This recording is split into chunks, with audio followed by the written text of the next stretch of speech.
অসুস্থ হয়ে মৃত্যু হস্তি শাবকের। ঘটনাটি ঘটেছে পশ্চিম মেদিনীপুর জেলার চাঁদড়া রেঞ্জের শিরিশ এলাকায়। স্থানীয় সূত্রে জানা যায়, গত কয়েকদিন ধরেই শিরিশ জঙ্গলে অবস্থান করছে প্রায় 14 থেকে 15টি হাতির একটি দল। সেই দলে রয়েছে কয়েকটি হস্তি শাবকও। তারই মধ্যে একটি হস্তি শাবক অসুস্থ হয়ে পড়েছিল। রবিবার দুপুর নাগাদ জঙ্গল লাগোয়া মাঠে মৃত অবস্থায় হস্তি শাবকটিকে দেখতে পায় গ্রামবাসীরা। বন দপ্তরে খবর দিলে বন দপ্তরের আধিকারিকরা ঘটনাস্থলে পৌঁছে হস্তি শাবকটির মৃতদেহ উদ্ধার করে ময়নাতদন্তের জন্য পাঠায়। বন দপ্তরের প্রাথমিক অনুমান, অসুস্থ হয়ে মৃত্যু হয়েছে হস্তি শাবকটির।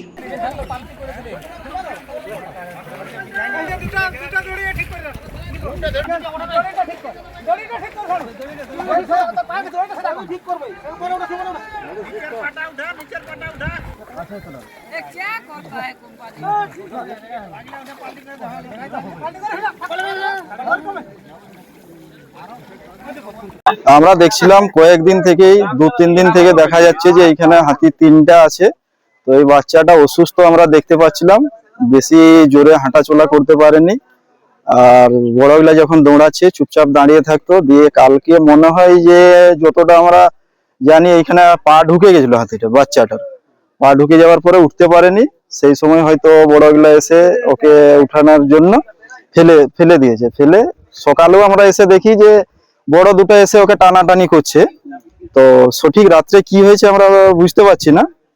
তো যেটুকু জানি যে পা ঢুকে গেছিল, পা ঢুকে যাওয়ার ফলে ওকে দুটা বড় হাতি মিলে টানাটানি করার ফলেই মরেছে। পা ঢুকে আছে এখনো। হ্যাঁ, বাচ্চাটা অসুস্থই ছিল। আমরা 2-3 দিন থেকে দেখছি আমাদের এলাকাতে যে বাচ্চাটা অসুস্থই বোঝা যাচ্ছিল। একে হ্যাঁ, ফরেস্টের লোকও জানতো, ওরাও এসেছিল। কালকে সন্ধ্যায় আমাদের ওই পিচ রাস্তাতে বেরিয়েছিল তিনোটাই, দিয়ে ফরেস্টের লোকও এখানে দেখেছে, ওরাও দেখে চলে গেছে। আজকে আমরা দেখছি যে বাচ্চাটা রাত্রে মারা গেছে। সকালে এখানে গ্রামের লোক এসেছিল, হ্যাঁ, ছাগলের পালা কাটতে। ওরা এসে দেখে যে মারা গেছে। তারপরে দুটো হাতিও সামনাসামনি ছিল, ওকে দৌড়ানোর পরে বাচ্চাটার কাছে চলে আসে হাতি দুটো। তো সামনে কেউ যেতে পারেনি, সামনে হাতি দুটো আছে, সেই জন্য সামনে আর যাওয়া যাচ্ছে না। আপনার নাম? আমার নাম শেখ রাশেদ। রাশেদ।